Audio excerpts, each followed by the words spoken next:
everyone. First, let me start this way. Ekabo, no, Sanu, welcome. This is See the World with Ajala Nene, and I'm so happy to have you here. And of course, the whole idea of the See the World with Ajala Nene was to promote people who are doing amazing things in the tourism, hospitality space, those who have championed the cause of promoting not just Nigeria but African tourism. And today we have no other here. I call him my big able, my big brother. We have here Mr. Oluwaseyi Adegoke-Adeyemo. Yeah. Please get that. So let me first, to introduce him, let me read his bio because it's very important that I share who our amazing guest here is today. Mr. Oluwaseyi Adegoke-Adeyemo is the CEO of Kristomedia Limited, a multimedia and general communications outfit, publishers of Inside Watch Africa, by the way, that's it here, and a quarterly Afro-centric publication that has been documenting the rich African culture and traditions, covering indigenous international trade as well as travel and tours activities throughout the African region for the past 16 plus years, right, sir? Yep. Please, let's give him a round of applause. Yeah. Welcome on board, sir. I know there's more about you, but let's get straight to the story. Absolutely. Because I actually want to share your stories from your bio. I can wait. I know, sir. Okay, so this is the question. Yep. How did you get here? How did you start? What made you come into the tourism space? Can you share the back end story? Absolutely.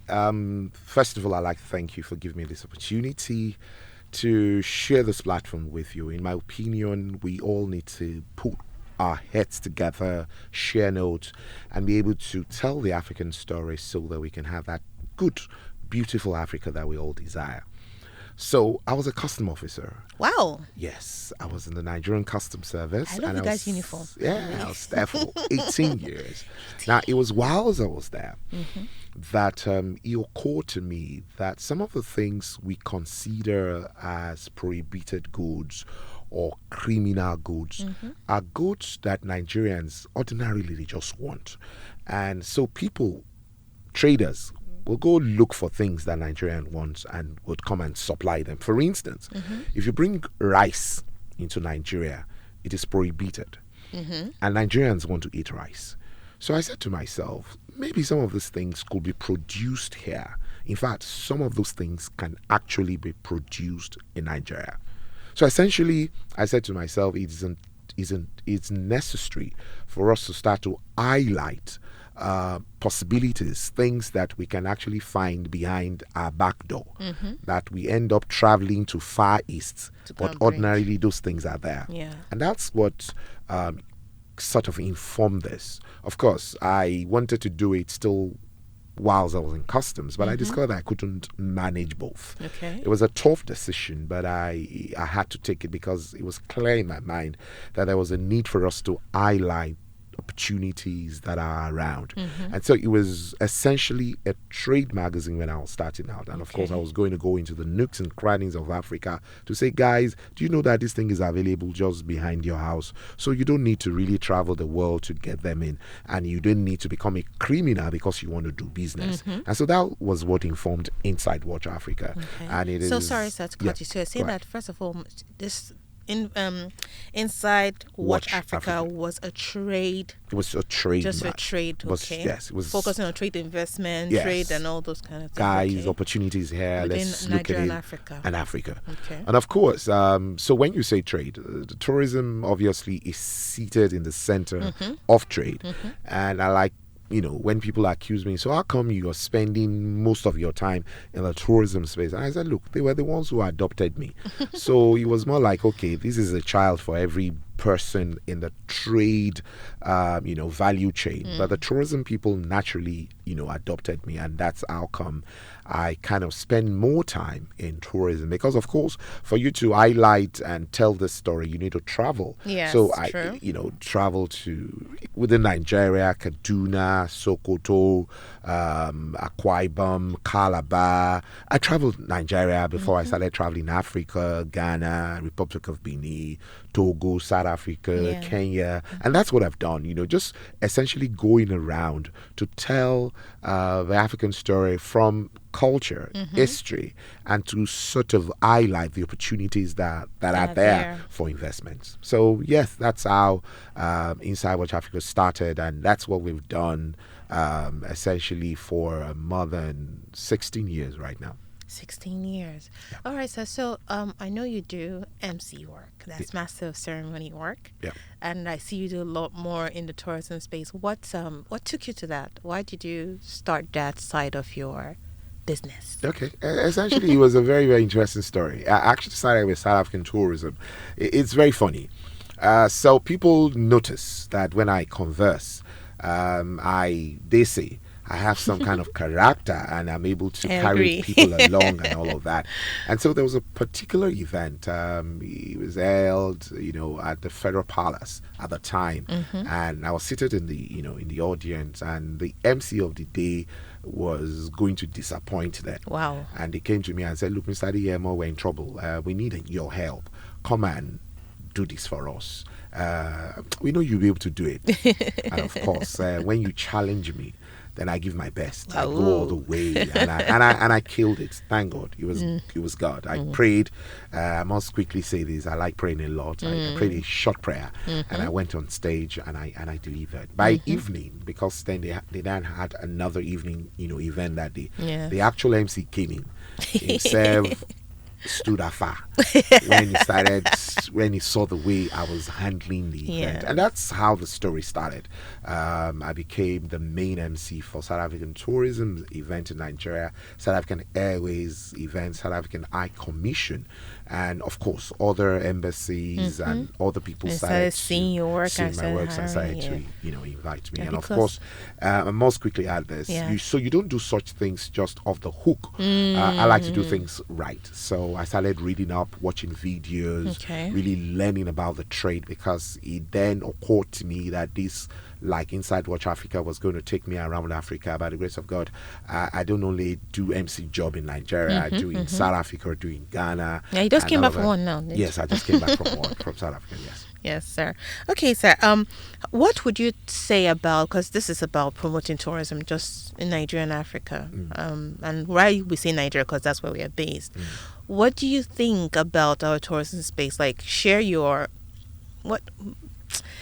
from your experience working in the tourism space in Nigeria and Africa, right? Thanks to what you do, what are the things you think we can do better to promote our industry? And when I talk about hospitality, aviation, because they all fall under the tourism space. Now, first of all, I say to people, every country, every continent have got their peculiar offering. We all have opportunities to share our story, our experience with the rest of the world. And so every country ordinarily should be able to promote tourism and be able to benefit from tourism. But the thing is, because it is meant to be a leisure most of the time, an experience where you enjoy, most of the time people expect that when they come to your destination, they must be able to enjoy your destination. And so what we have not done sufficiently enough in Africa is to put the infrastructure in place that will make people have a great time whenever they come to our destination. It is doable, it is very possible, and so I will encourage our leaders to understand that this is big business. Everywhere in the world, Europe, America, are doing very, very well because they understand the kind of income that could be gotten from just allowing people to come and experience your space. And there are a lot of reasons for that. Culture is something that God gave Africans in abundance. We need to tap into that. We need to leverage it. We need to harvest it, because there's so much. Right now, for instance, Nigeria's music is being celebrated globally. Afrobeats is something that is big. I think is a product, tourism product that, if well put together, packaged, will put a lot of food on the table of a lot of Nigerians and Africa for that matter. You said the thing about tourism is, as a product, is it's got the potential to affect a lot of people. The guys who pick you up at the airport, the suites, the tom-tom you buy, the accommodation, the food you eat. There's a value chain. You know, the Uber you I call tourism the octopus of the world because it touches every industry absolutely. in any society, any space. So I think when people say, oh, there are no jobs or we don't have forex, I say to people, look guys, just open up the place, make sure it is conducive, it is welcoming. I hate to say this because I guess I've said it so many times that I can't stop saying it. Our airport is not welcoming enough in Nigeria. I think we can do better, can do a better job, make it more welcoming, you know, so that people who come once will always want to come. It's interesting. Our story is very, very interesting because when you then leave the airport and come into Nigeria, Nigeria is probably one of the most welcoming countries in the world. You know, so the most happy people, friendly people. Absolutely. So why should our airport not be friendly too? So I think our government needs to do something about it.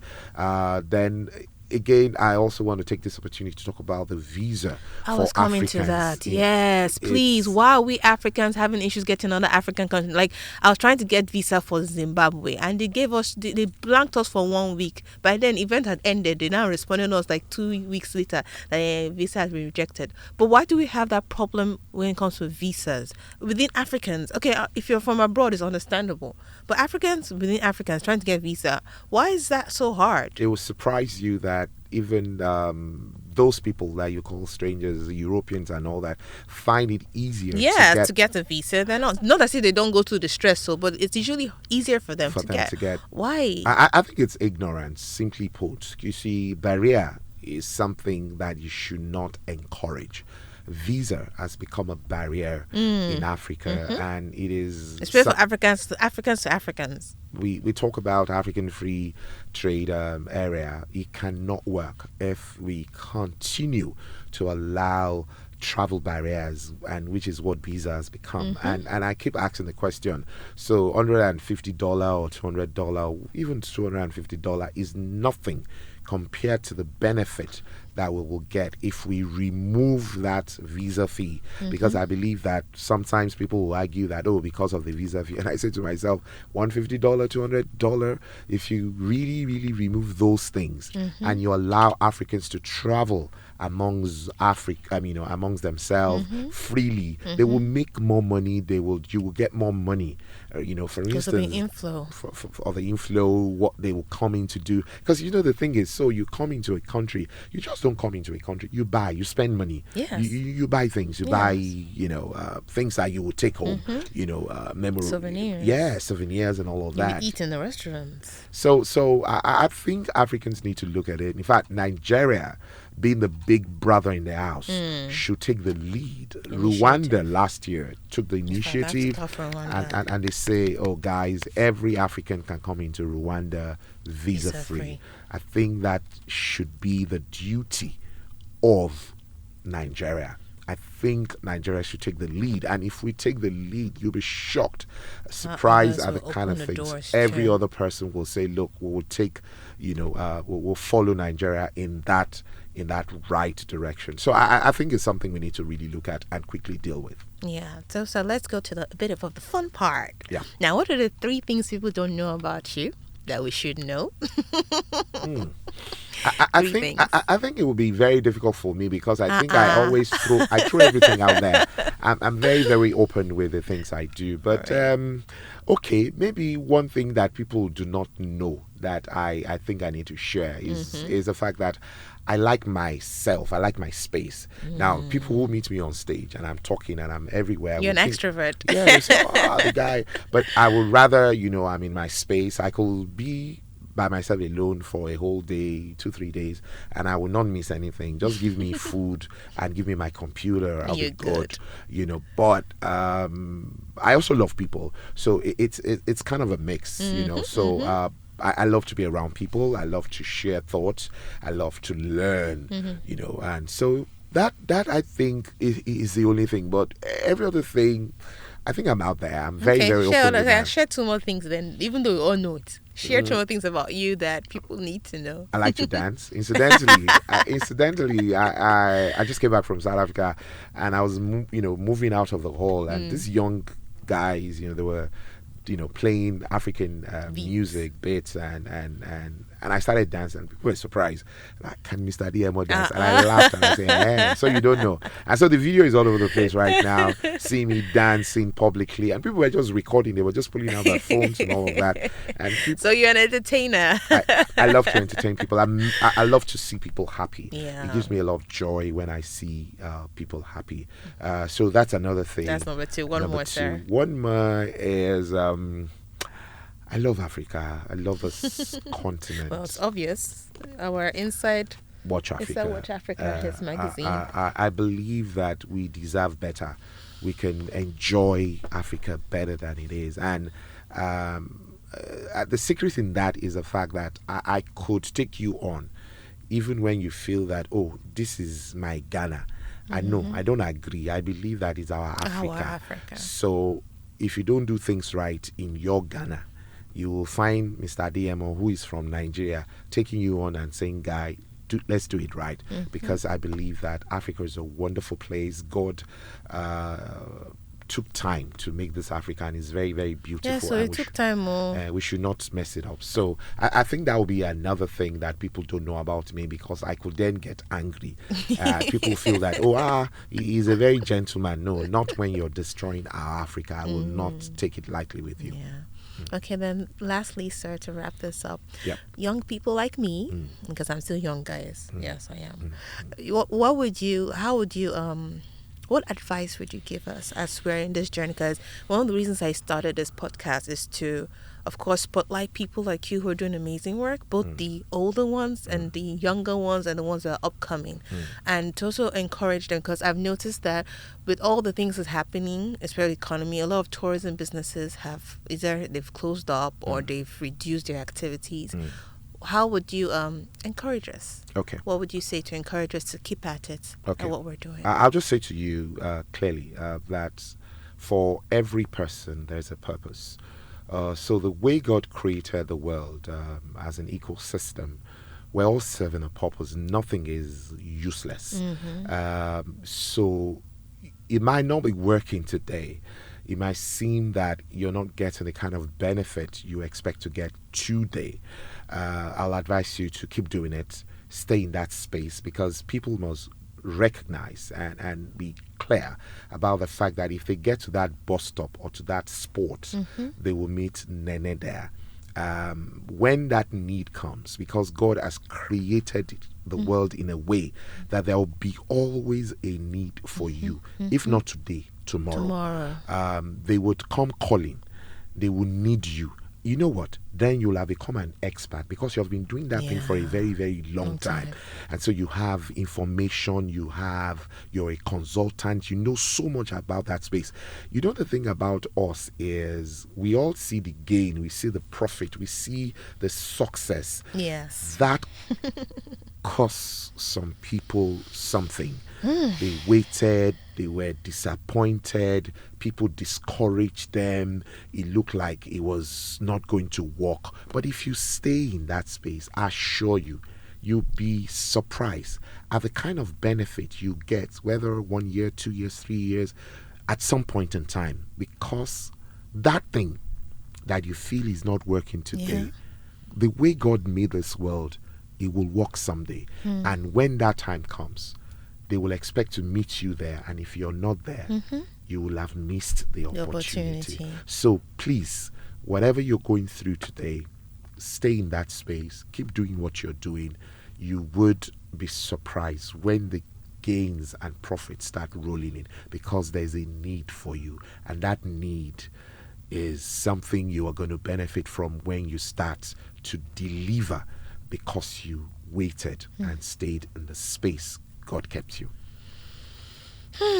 Thank you so much, Mr. Shea. Thank you so much for your time. And I must say that I'm quite impressed. Thank you. In fact, people like you are the one inspiring me to want to become an MC. So I've started doing an MC course now, so Please, that I can put myself in the tourism space as MC. Let me encourage you, because people naturally would always want to cater or make space for the female gender.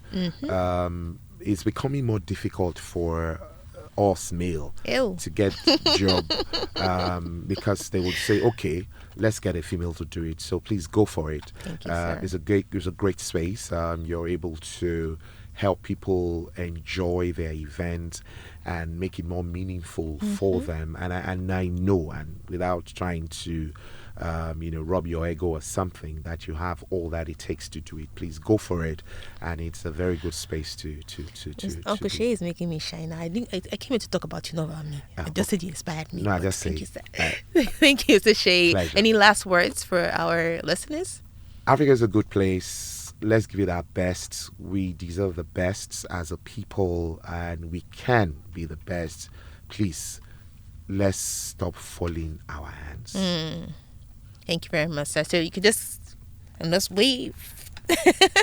Thank you, everyone, for listening. Till our next edition. I love you all. God bless you. Yeah, I love you too. Bye. Bye bye.